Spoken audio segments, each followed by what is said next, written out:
हे guys, welcome और welcome back to my YouTube channel.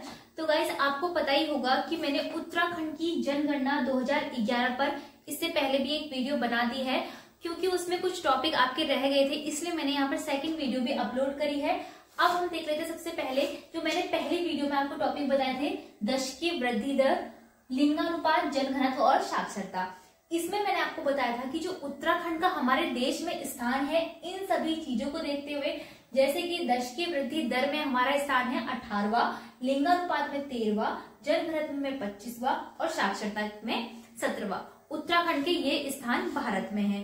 ठीक है, अब थोड़ा सा यहाँ पे जान लेते हैं कि जो ग्रामीण एवं नगरीय जनसंख्या हमारी इस वीडियो का पहला टॉपिक रहेगा, और जो सेकंड टॉपिक हमारा रहेगा वो रहेगा जातिगत आधार पर उत्तराखंड में कौन सी जातियां कितनी है। ठीक है, सबसे पहले हम देख लेते हैं ग्रामीण एवं नगरीय जनसंख्या में जो नगरीकरण के मामले में उत्तराखंड का स्थान, क्योंकि अभी तक जितने भी टॉपिक मैंने आपको जनगणना से बताए हैं 2011 से, तो उसमें उत्तराखंड के कुछ ना कुछ स्थान रहे हैं, और ये सारे जो डेटा है वो 2011 के अकॉर्डिंग है, क्योंकि आपका एग्जाम में भी 2011 से ही पूछा जाएगा, क्योंकि लास्ट जनगणना 2011 में ही हुई थी।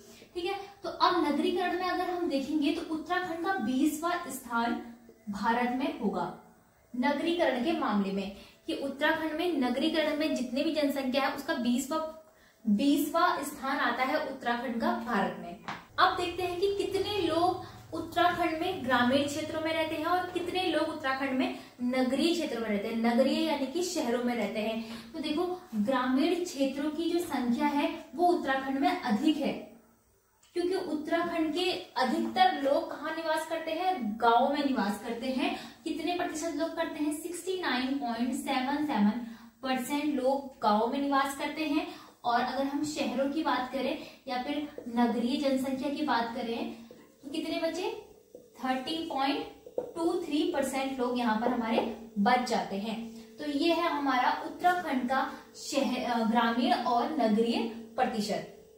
तो फ्रेंड्स, आई होप आपको इतना समझ में आ गया होगा कि उत्तराखंड का जो नगरीकरण की दृष्टि में भारत में स्थान है वो है 20वां, और आप इनको भी नोट कर लेना। आपने अगर पहली वाली वीडियो नहीं देखी तो पहले उसको भी देख लेना, उनमें मैंने आपको ये सारी चीजें बता रखी है कि कहाँ किन किन जिलों में कैसी कैसी जनसंख्या उत्तराखंड में है। अब हमारे सिर्फ 2 टॉपिक बचे हैं उत्तराखंड की जनगणना 2011 से संबंधित, जो कि पहला है नगरीय जनसंख्या, ग्रामीण जनसंख्या, और दूसरा है जातिगत आधार पर उत्तराखंड में किस तरह से जनसंख्या मिलती है, किन किन कौन कौन से जिले हैं जहाँ कौन सी जाति ज्यादा है, कौन सी जाति कम है। ये सारी चीजें आपको क्लियर होनी चाहिए।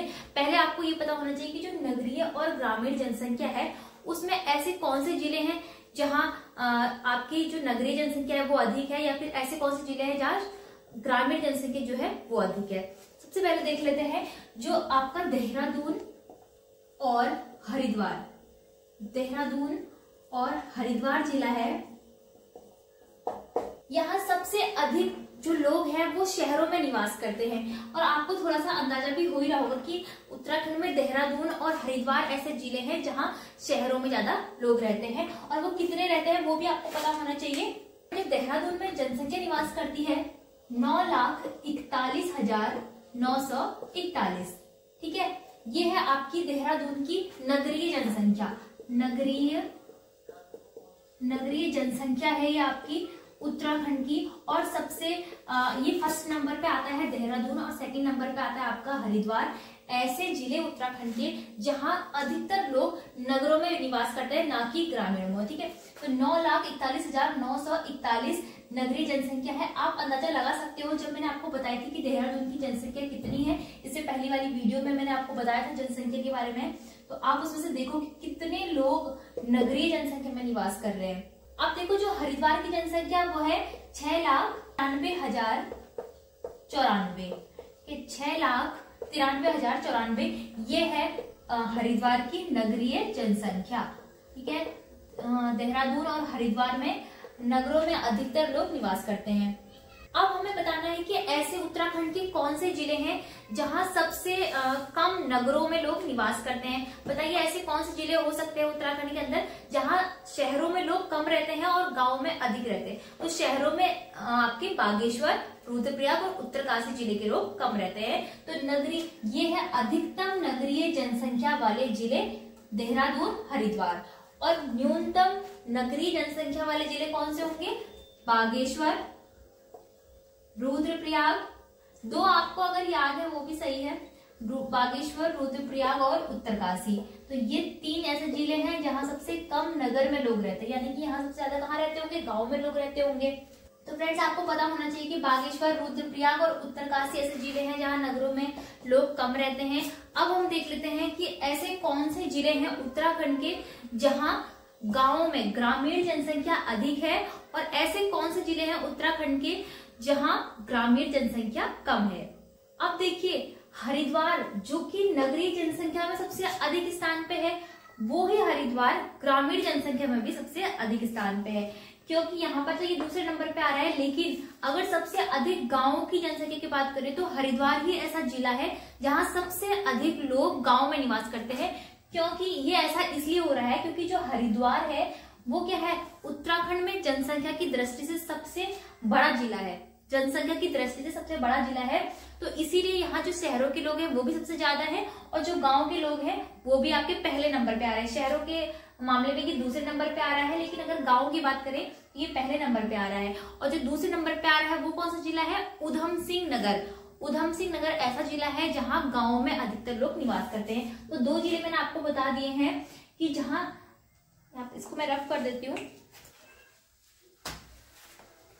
तो देखिए हरिद्वार, पहला आपका आता है हरिद्वार, और दूसरा आपका है कौन सा जिला, उधम सिंह नगर। उधम सिंह नगर, ये 2 जिले ऐसे हैं जहां सबसे अधिक लोग गांव में निवास करते हैं। आपसे क्वेश्चन बन सकता है ये सारी चीजें। अब देखिए हरिद्वार जो सबसे फर्स्ट नंबर पे आ रहा है और उधम सिंह नगर दूसरे नंबर पे आ रहा है। नगरों में, शहरों के मामले में देहरादून सबसे पहले नंबर पे है और हरिद्वार दूसरे नंबर पे है। अब हमें बताना है कि ऐसे कौन से जिले हो सकते हैं जहां सबसे कम गांव में लोग निवास करते हैं। ये तो मैं आपको बता रही हूँ कि सबसे अधिक गांव की जनसंख्या वाले जिले हैं, ये तो गांवों की जनसंख्या वाले। लेकिन अब हमें बताना है कि सबसे कम ऐसे कौन से जिले हैं जहां सबसे कम गांव में लोग निवास करते हैं। तो वो जिले हैं आपके रुद्रप्रयाग और चंपावत।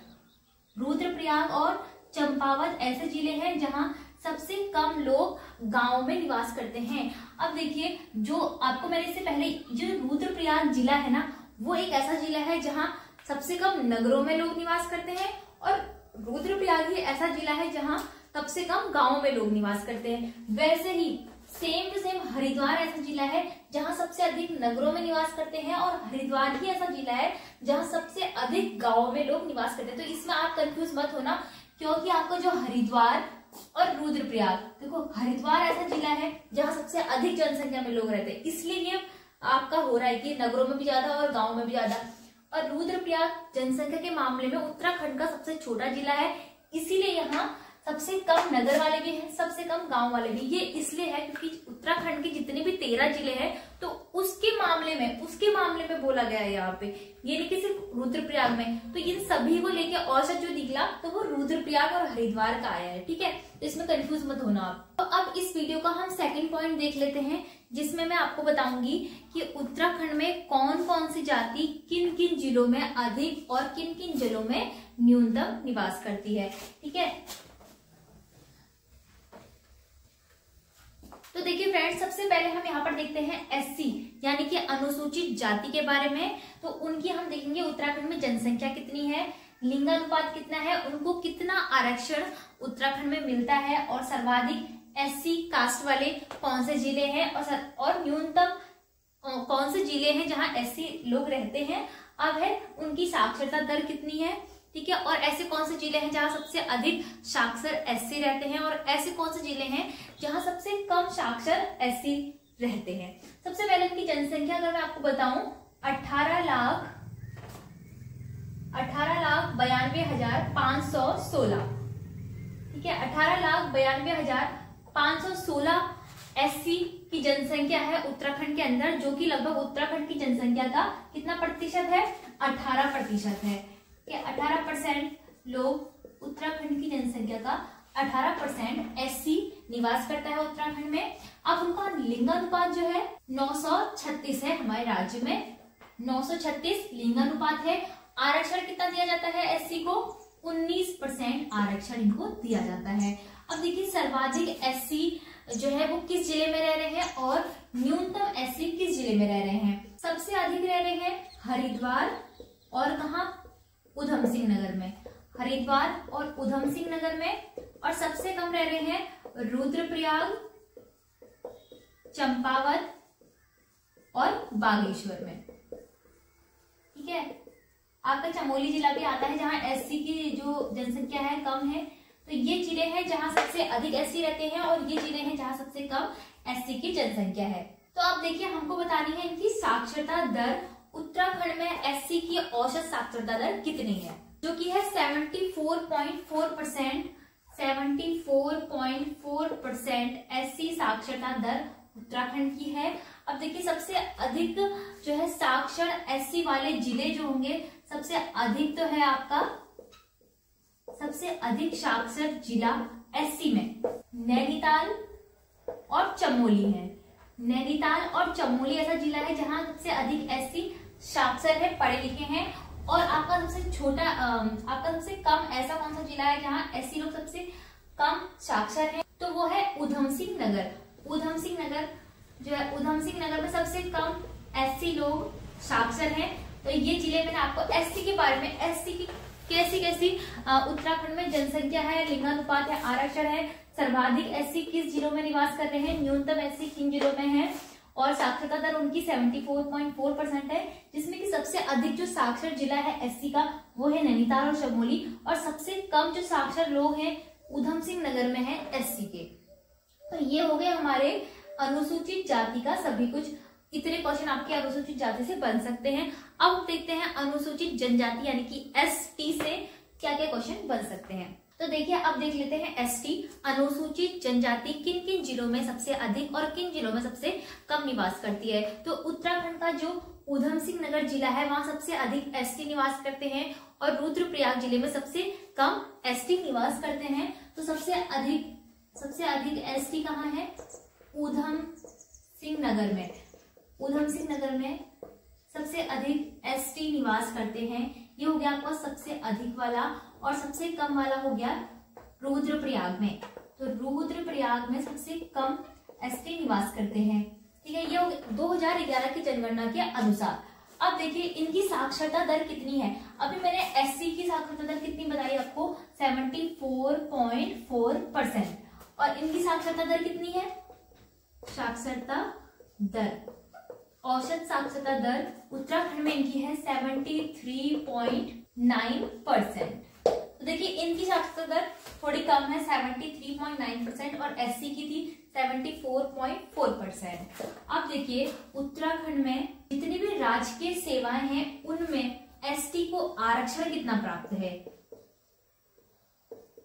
अब जो मैंने एससी का आरक्षण बताया था वो कितना बताया था, 19%। एससी का आरक्षण है 19% और एसटी का आरक्षण है 4%। 4% इनका रिजर्वेशन है गवर्नमेंट जॉब में, जितनी भी सरकारी सेवाएं होती हैं तो उनमें 4% आरक्षण एसटी को प्राप्त है और एससी को प्राप्त है 19% आरक्षण। ओबीसी को कितना प्राप्त है, 14%। ठीक है, 14% ओबीसी को प्राप्त है। और आपका अगर ईडब्ल्यूएस की बात की जाए तो वो तो पूरे देश में ही आपका 10% प्राप्त होता है ईडब्ल्यूएस में, जो जनरल कैटेगरी के अंदर आते हैं। तो ये मैंने आपको बता दिया कि एसटी में, अनुसूचित जाति में, जनजाति में किस तरह से आपका सारी जनसंख्या हो रही है, कितना आपका साक्षरता दर हो रही है, कितनी आरक्षण हो रहा है। तो फ्रेंड्स आई होप आपके लिए वीडियो हेल्पफुल रही होगी, क्योंकि मैंने जितने भी टॉपिक उस वीडियो में छोड़ दिए थे, आगे के नगरीय जनसंख्या, ग्रामीण जनसंख्या के साथ साथ जातिगत आधार पर उत्तराखंड में किन जिलों में कौन सी जातियां निवास कर रही हैं। तो फ्रेंड्स आई होप आपके लिए वीडियो हेल्पफुल रही होगी। अगर वीडियो आपको थोड़ी सी भी पसंद आए तो वीडियो को लाइक और चैनल को सब्सक्राइब जरूर करना।